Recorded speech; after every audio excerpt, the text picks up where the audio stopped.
Lucas capítulo 15, versículo 3 ao 9, diz assim a palavra de Deus. Antes de tudo, aliás, rapidinho, amados. Então, lhes propôs Jesus esta parábola. Qual dentre vós é o homem que, possuindo 100 ovelhas e perdendo uma delas, não deixa no deserto as 99 e vai em busca da que se perdeu até encontrá-la? Achando-a, põe-na sobre os seus ombros, cheio de júbilo. E indo para casa, reúne os amigos e vizinhos, dizendo-lhes: alegrai-vos comigo, porque já achei a minha ovelha perdida. Verso 8, diz assim: ao qual é a mulher que, tendo 10 dracmas, se perder uma, não acende a candeia, varre a casa e a procura diligentemente até encontrá-la? E, tendo-a achado, reúne as amigas e vizinhas, dizendo: alegrai-vos comigo, porque achei o dracma que eu tinha perdido. Pai querido, obrigada, Senhor, pela tua palavra. Colocamos diante do Senhor nossas vidas e também a tua palavra. Que ela venha de encontro às nossas necessidades e que nossos corações estejam prontos para receber a tua palavra. E que dela venhamos dar muitos frutos e que esses frutos possam permanecer até que o Senhor venha, em nome de Jesus. A ti a honra, a ti a glória, em nome de Jesus. Amém, amém. Quanto de nós já conhecemos as parábolas? Aqui há uma parábola com 3 histórias. Apenas lemos 2 histórias. Mas as duas são similares uma com a outra. Qual é o pastor que deixa as 99 ovelhas e corre atrás? Aí você se pergunta: e por que ele não ficou com as 99? Eram muitas, somente uma tinha ido embora. Talvez essa que foi embora não queria mais estar junto. Mas aqui Jesus é enfático quando ele diz que ele deixou as 99 ovelhas no deserto e correu atrás de apenas uma que tinha saído. Quantos de nós nos lembramos dos nossos discípulos, dos nossos líderes, ou até mesmo dos nossos membros de célula que não estão aqui? Você sentiu falta de alguém nessa noite? O que nós fizemos para estar aqui conosco nessa noite? Você ligou? Perguntou como ela está? Como se sentiu aquela ovelha que saiu da aprisco? Talvez estava se sentindo mal ali. Talvez brigou com a outra ovelha, não sei. O que nós sabemos que ela não ficou naquele lugar. Ela saiu. E segundo alguns historiadores, a ovelha, ela não tem perspectiva de retorno. Cada vez mais ela vai andando para frente. Ela não sabe voltar.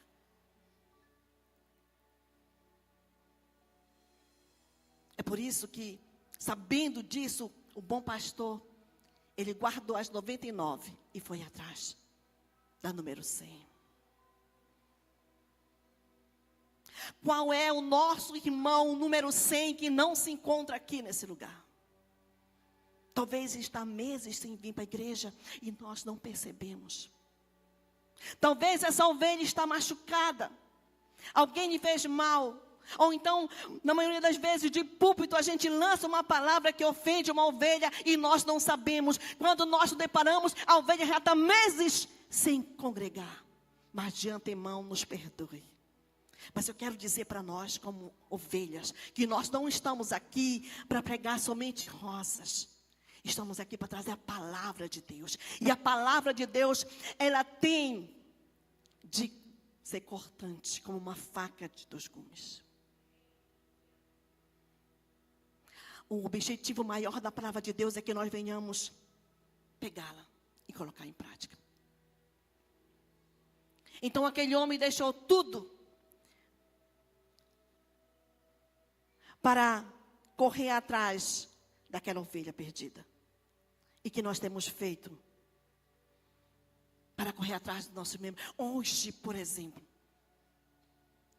sentimos falta de muitas ovelhas. Não é só o número 100, são muitas ovelhas. Eu espero que seja porque não tiver a rota do ônibus. Eu espero. Mas se você sentiu que alguns dias algum membro da sua célula não está vindo, ligue, pergunte. Vamos investigar por que não está vindo. O qual também, a outra história na parábola diz assim, que uma mulher tinha 10 dracmas, ela perdeu uma. Talvez, se nós olhássemos, mas é somente uma. Não ia fazer falta, mas para aquela mulher ia. Fez. Por quê? Porque ela correu atrás. Ela procurou diligentemente pelaquela dracma. Até que ela achou. E quando ela achou, ela convidou as amigas.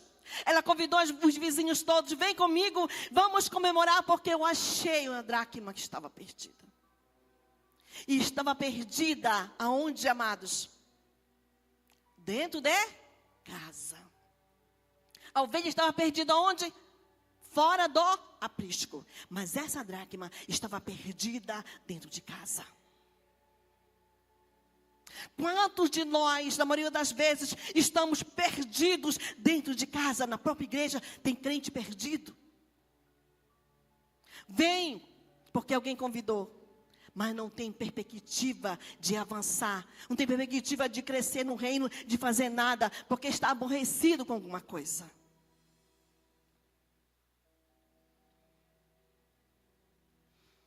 Há em nós um chamado. Há em nós também uma escolha. Mas também existe uma grande necessidade de estarmos juntos e regozijarmos uns com os outros. E se distanciarmos um dos outros, nos enfraquecemos e passamos por momentos difíceis sem perspectiva de retorno. Então é importante nós estarmos juntos. Porque se estamos juntos, somos fortes. Mas se não estivermos juntos, vamos nos enfraquecer. E se sairmos da casa do Pai, vamos ficar sem coragem, sem motivo, sem a motivação de nossos corações não é suficiente para o retorno. Então nós precisamos estar juntos. Porque juntos somos mais fortes. E se estivermos juntos, vamos perceber quando falta um.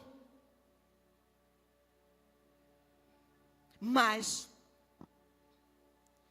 sabe por que nós retornamos?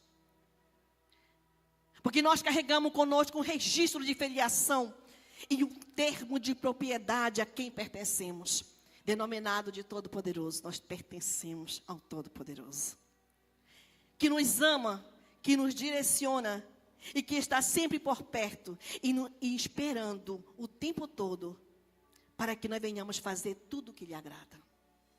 Essa é a perspectiva, essa é a vontade, é a esperança. É como o Senhor espera de nós, que nós venhamos estar juntos, fazendo algo para Ele. E reconhecendo que nós somos seus filhos, para que jamais venhamos sair do aprisco. Agora eu te pergunto, quem somos na casa do Pai?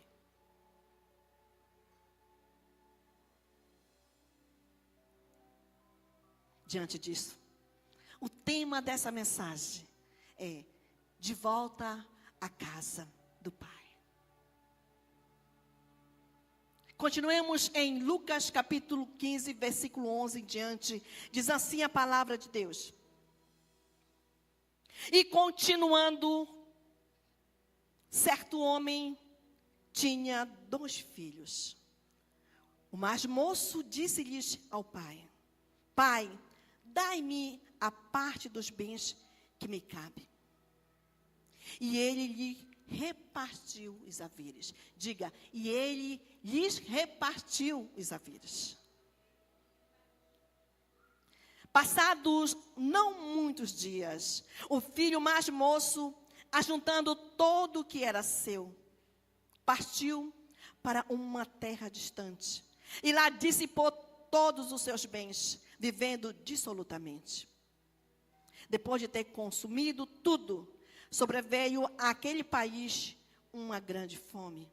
E ele começou a passar necessidades.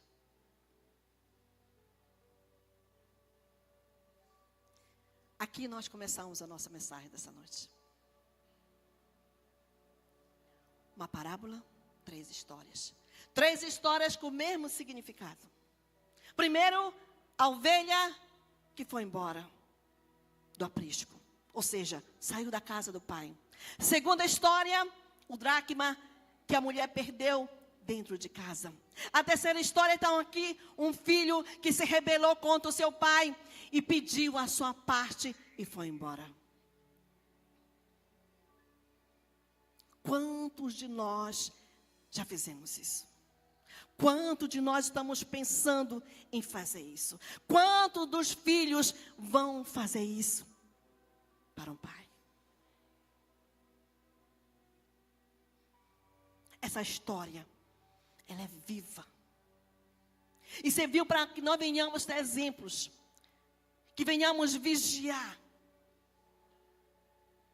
Eu tinha medo. Quando meu filho era pequeno, depois que ele completou 15 anos, eu comecei a entrar em pânico comigo mesmo. Meu filho nasceu num lar cristão. Mas embora, todavia, ele não andava só conosco.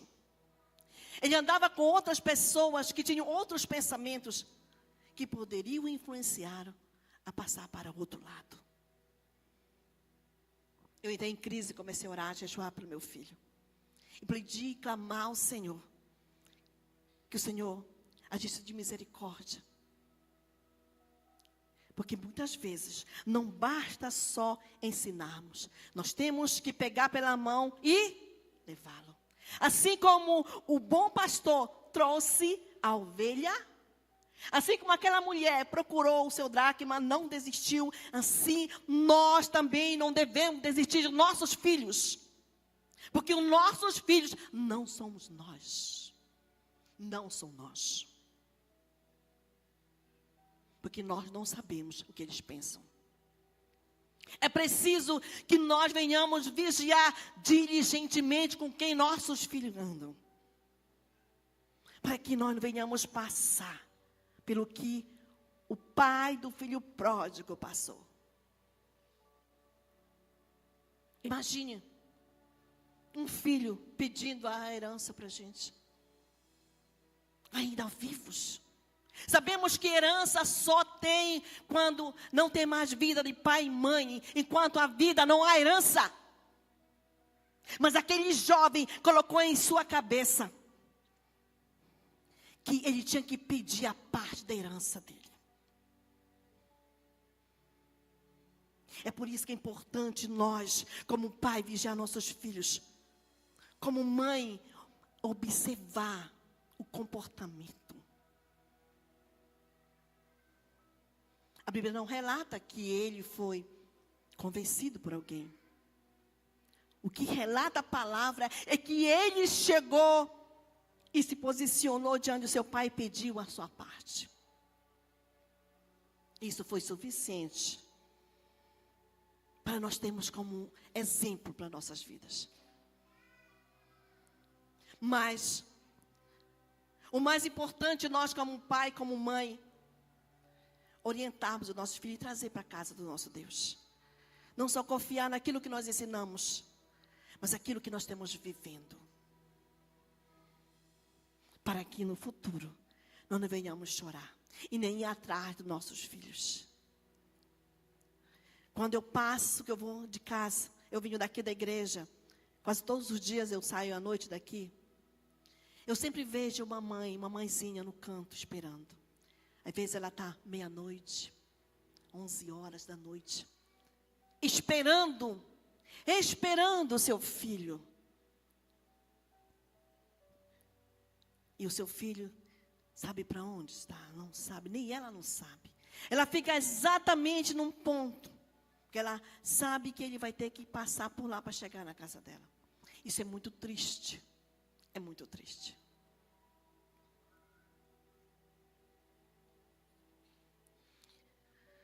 Agora eu pergunto para nós, quem somos na casa do nosso Deus? Nós somos a ovelha que saiu do aprisco? Somos o dracma perdido na própria casa? Ou somos o filho pródigo que pediu a sua parte e foi embora? O pastor, ele foi atrás. A senhora procurou. Mas o pai do filho pródigo não foi atrás do seu filho. Você sabe por que ele não foi atrás do seu filho? Porque nós, como filhos, nós temos noção de retorno. Em 1983, meus pais aceitaram Jesus e eu vim junto. Em 1985, meus pais saíram da igreja e eu fui junto. Fiquei 11 anos longe dos caminhos do Senhor. Mas algo ficou em minha mente. Quando estávamos estudando, estava fazendo o 2º grau, eu via muitos crentes. E meu coração se voltava para aquela igreja que ficava lá na Liberdade. Eu dizia, um dia se eu for crente, eu vou ser da Igreja da Paz. E a minha colega perguntava, mas por que a Igreja da Paz? Porque eu tenho raízes lá. Porque lá eu aprendi muita coisa, desde pequenininha na classe. Eu aprendi que Jesus morreu por nós. E se um dia eu for crente, eu quero voltar para aquela igreja. Agora eu te pergunto, como voltar? Primeiro passo, a vergonha me impedia de voltar. Segundo passo, o medo me impedia de voltar. Terceiro, os meus pais não iam deixar eu voltar. Quando eu completei o 2º grau, eu fui para Santarém, vou estudar para lá. E lá eu aceitei Jesus. Lá eu voltei para os caminhos do nosso Pai. Eu voltei para a casa do Pai. E há 19 anos eu estou servindo ao Senhor na casa do Pai. E eu espero servir ao Senhor até que eu vá ou que Ele venha, eu não sei. Mas eu quero estar disponível para Ele.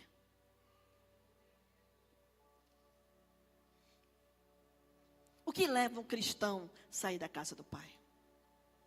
Primeira coisa, eu quero dizer para nós que existem muitas coisas que nos levam a sair da casa. Mas eu coloquei somente 3 coisas aqui para nós trabalharmos nessa noite. Primeira coisa, a ingratidão. A ingratidão é um sentimento cruel, capaz de separar o homem de Deus, levando-o a retribuir o bem com o mal. Isso é muito feio, é muito cruel. A ingratidão, ela faz isso. Ela separa o homem de Deus, mas ela não separa o Deus do homem, e sim o homem de Deus. Porque quando a pessoa é ingrata, ela não consegue ver nada. Ela fica como o filho pródigo, cego. A segunda coisa que faz com que o cristão saia de casa, da casa do Pai, é a autoconfiança. A autoconfiança tem quebrado muitos cristãos, porque se acham autossuficientes, acham que o pastor, ou seu líder, ou seu supervisor é inferior aos seus conhecimentos, se acha tão grande, que acha incapaz de dizer que o pastor pode ensinar. Tem pessoas que dizem para mim, eu conheço, pastora, a Bíblia de capa a capa. Eu também conheço, de capa a capa. Mas eu te pergunto, essa pessoa tem colocado alguma coisa em prática? Nós precisamos conhecer o Deus do milagre, para que essa autoconfiança vá embora de nossas vidas. Autoconfiança é um pensamento distorcido do que é o certo. E isso leva o ser humano ao endurecimento do coração, rejeitando as verdades do Pai e chegando ao fundo do poço, assim como um filho pródigo. A Bíblia relata que passado muito tempo, provavelmente muito tempo, houve uma grande fome naquele país para onde o filho pródigo foi. Eu creio que ele foi para muito longe, porque se fala país, é porque ele não estava no mesmo país do pai dele. Ele se deparou e não tinha mais nada, porque ele gastou tudo o que ele possuía. Gastou com a libertinagem. E isso levou ele ao fundo do poço. A autoconfiança nos leva ao fundo do poço. Então, naquele país houve uma grande fome. E ele, sem recursos, foi procurar trabalho. Talvez eu entenda, Elvira, penso que, como ele era um filho, que o pai tinha muitas propriedades, muitos bens, talvez aquele jovem não sabia fazer nada, porque o seu pai tinha muitos empregados. E quando ele foi procurar trabalho, não tinha qualificação. O que deram para ele? Só tem uma vaga de trabalho, onde os porcos vivem para dar comida para os porcos. Aí, literalmente, aquele jovem chegou ao fundo do poço.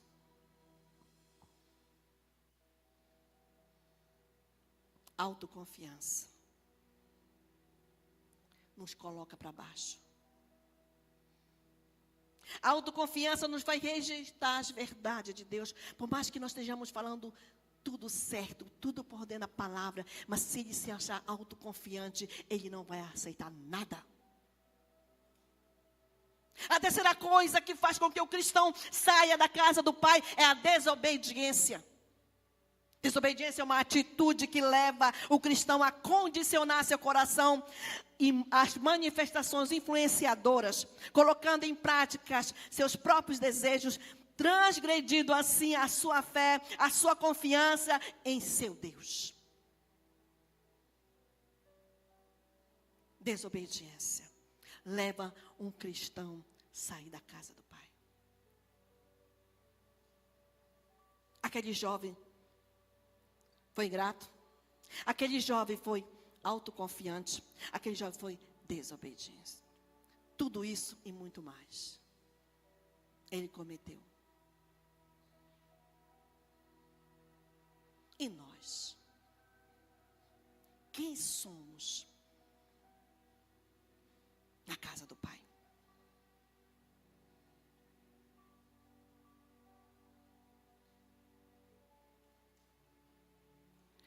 Segundo a história, aquele jovem chega no fundo do poço. E sabe o que ele faz?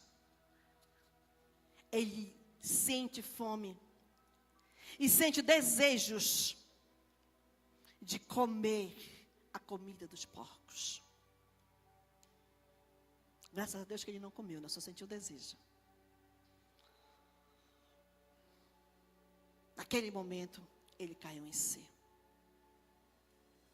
Quantas pessoas têm caído em si, mas por conta da vergonha, do medo, da humilhação que Satanás colocou em sua mente, não volta para casa. Talvez só preciso de um braço amigo, de uma mão estendida. Essa noite nós vamos fazer um ato profético e nessa noite. E vamos orar pelos nossos irmãos que daqui se foram. O que acontece? Aquele jovem se lembra. Poxa, na casa de meu pai, há muitos empregados. E todos os empregados comem à vontade. O empregado do mais baixo escalão tem comida à vontade. E eu aqui, morrendo de fome. Ali ele caiu em si. E tomou uma atitude. Voltarei para a casa de meu pai e direi para ele: Pai, pequei contra o céu e contra ti, já não sou digno de chamar o teu filho, trata-me como um dos teus empregados. Aquele jovem, com muita fome, treinou tudo o que ele ia dizer para o seu pai. E levantou-se e foi.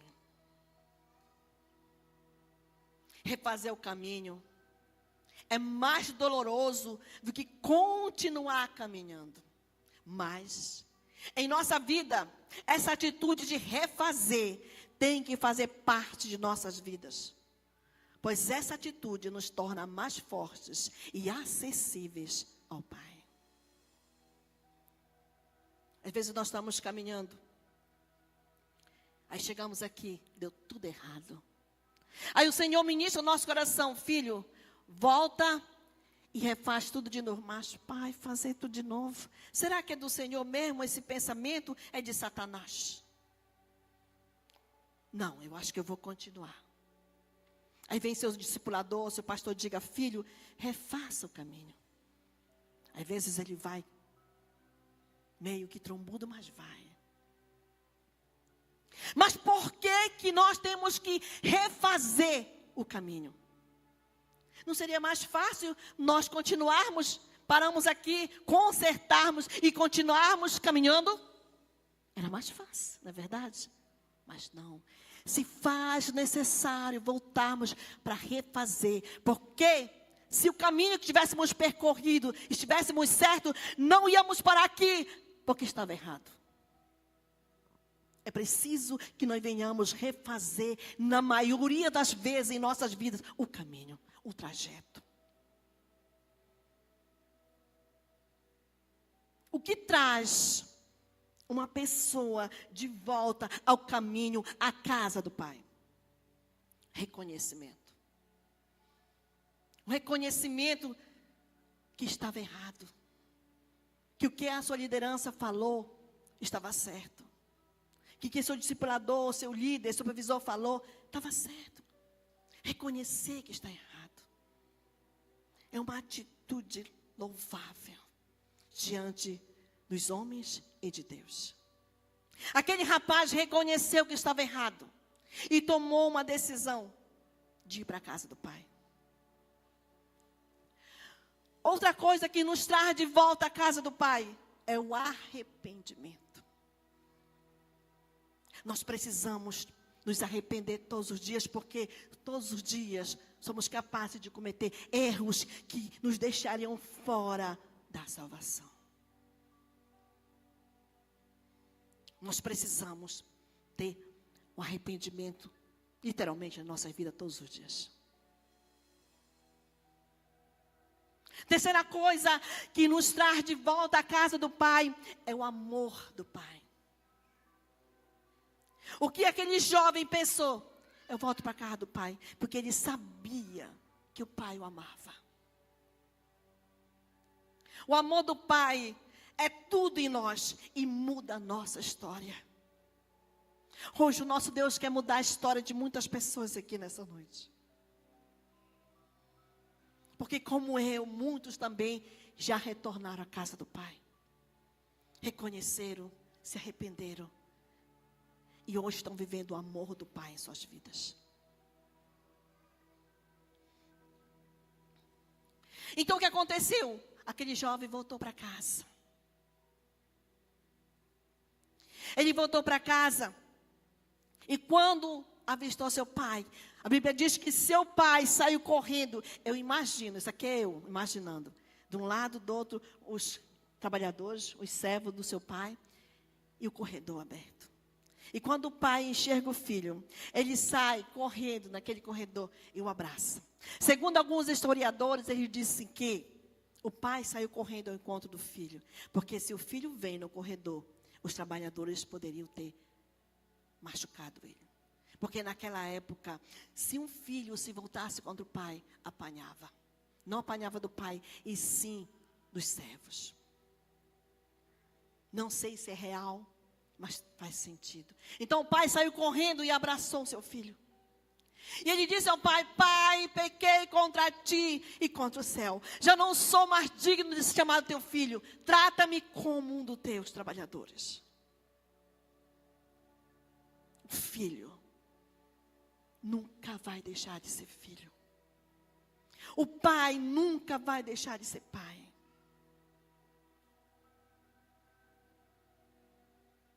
É necessário nós entendermos que o amor do pai muda a nossa história. Segundo a história, aquele pai, não que ele esqueceu o que o filho fez, ele deixou de lado por amor a ele. É o que Deus fez por nós. Deixou de lado todos os nossos erros, esqueceu. Jeremias diz que o Senhor esqueceu de nossos pecados. E de nossos pecados não se lembra mais. Por amor a nós. Por amor a Jesus. E qual é o papel nosso como ovelha? É manter aceso esse amor dentro de nós. Esse amor de pai. Quando o irmão do filho pródigo chega em casa, ele não entra, ele chega na frente da casa e vê toda aquela festa. O que ele diz? O que está acontecendo? O que se passa aqui?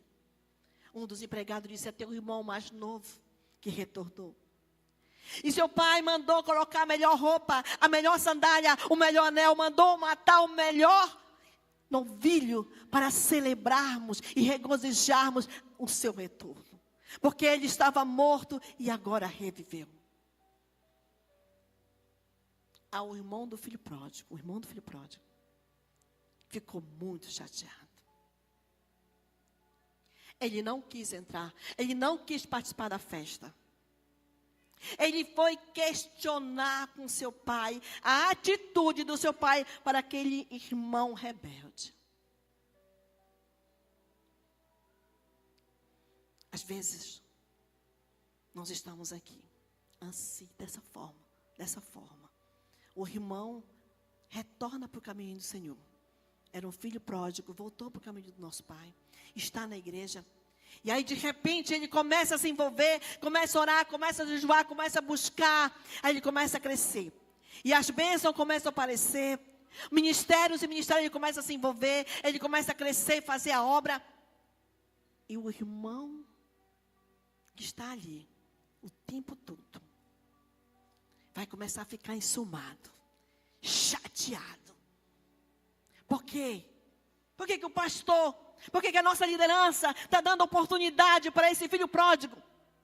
Ontem mesmo ele estava no mundo, hoje ele está aqui, já está fazendo a obra. E eu estou aqui há muito tempo. Não me dá oportunidade de nada.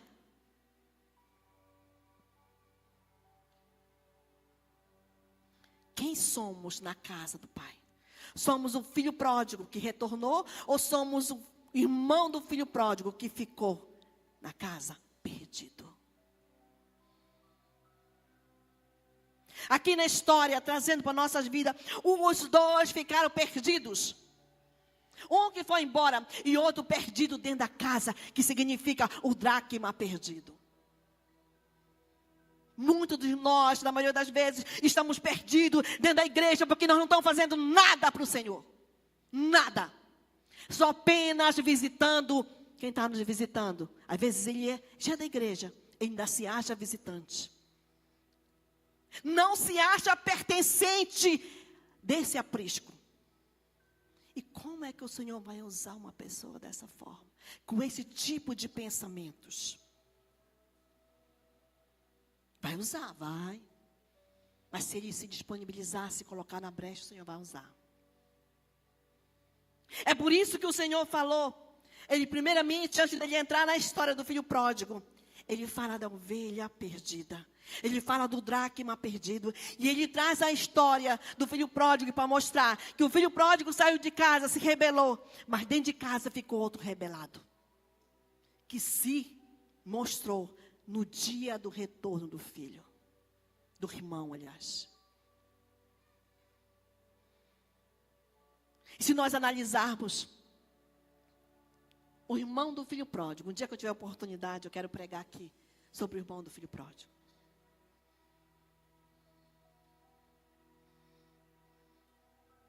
Mas o amor do pai cobre todas as nossas transgressões. O que o pai falou para ele? Filho, tudo que é meu é seu. Mas eu nunca fiz uma festa, o Senhor nunca matou um novilho, o Senhor nunca fez nada para que eu pudesse regozijar com meus amigos. Mas você não fez porque não quis. Pastor, porque o Senhor não me deu a oportunidade? Porque você nunca pediu, porque nunca veio, nunca se posicionou, nunca se colocou na brecha. Eu quero fazer algo para o Senhor. Se você se cala, nós não vamos descobrir o que você quer fazer. Por que o pai disse que tudo que era dele era do filho? Porque no dia, exatamente no dia que o pai separou os haveres para o filho pródigo e para o seu irmão, claro que o pai administrou. Talvez o pai não gastou um centavo dos haveres do outro filho, e sim só os juros. Mas o filho, por falta de entendimento, brigou com o pai da mesma forma. Talvez foi até pior do que o filho pródigo, porque o pai conheceu um filho revoltado dentro da própria casa.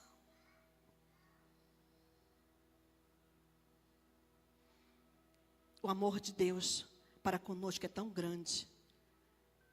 E Ele nos diz, não importa o que você fez, não importa se você perdeu tudo que eu te dei, você é mais importante. Não importa o que você fez lá fora. Vinha, porque o Senhor está dizendo, não importa, o meu amor é maior do que tudo isso de errado que você cometeu. Foi isso que o pai do filho pródigo disse para ele. E falou também para o seu filho, o que ficou em casa.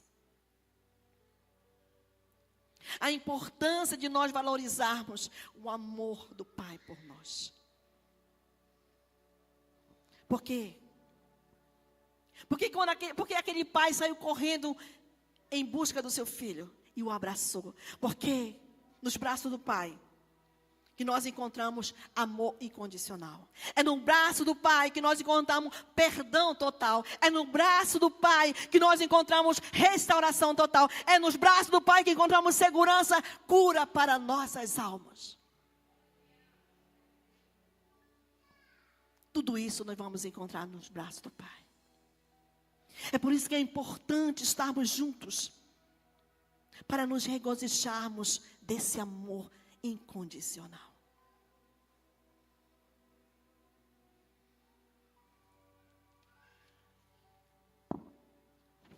Desculpe-me. Eu quero que a amada igreja fique de pé. E vamos pedir nessa noite. Vamos fazer um ato profético aqui.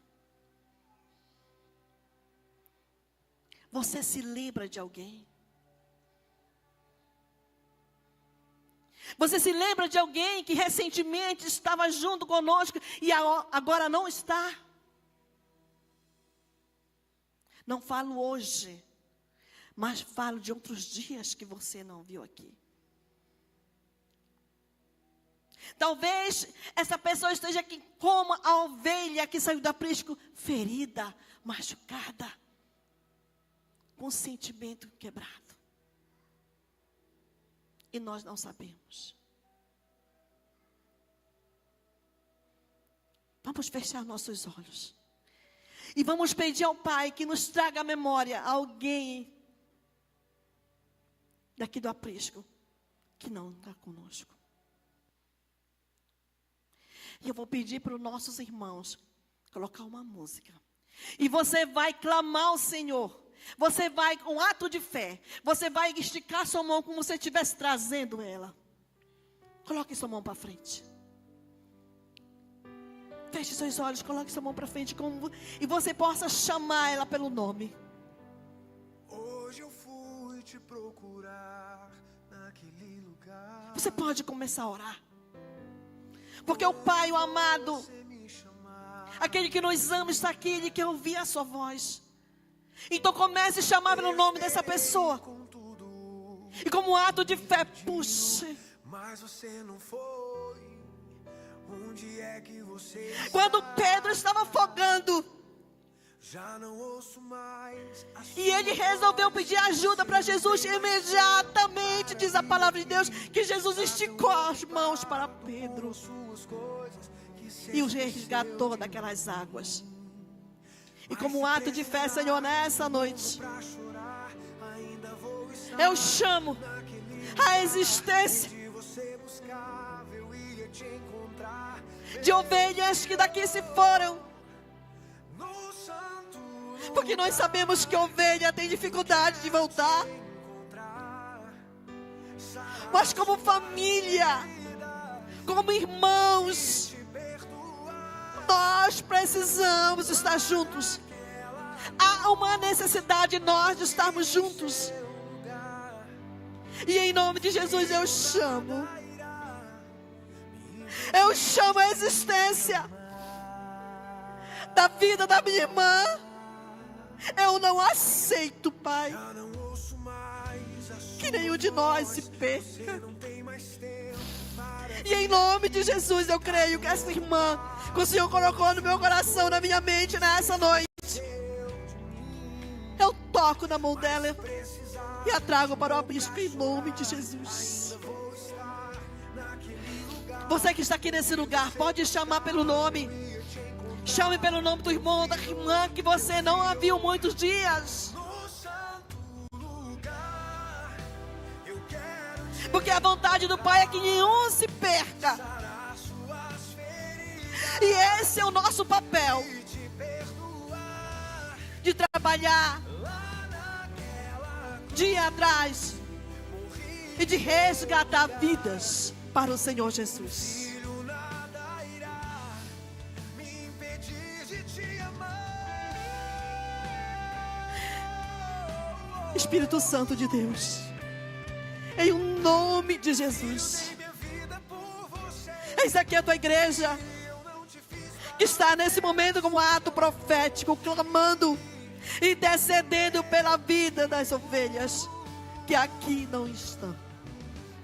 eu inspirei Obrigada, Senhor, porque o Senhor nos chamou e nós escolhemos a melhor parte. E a melhor parte é estarmos juntos, porque juntos nós somos mais fortes. E nós clamamos, intercedemos uns pelos outros. E que essa corrente cada dia mais se torne mais forte. Em nome de Jesus. Em nome de Jesus. Continue de olhos fechados.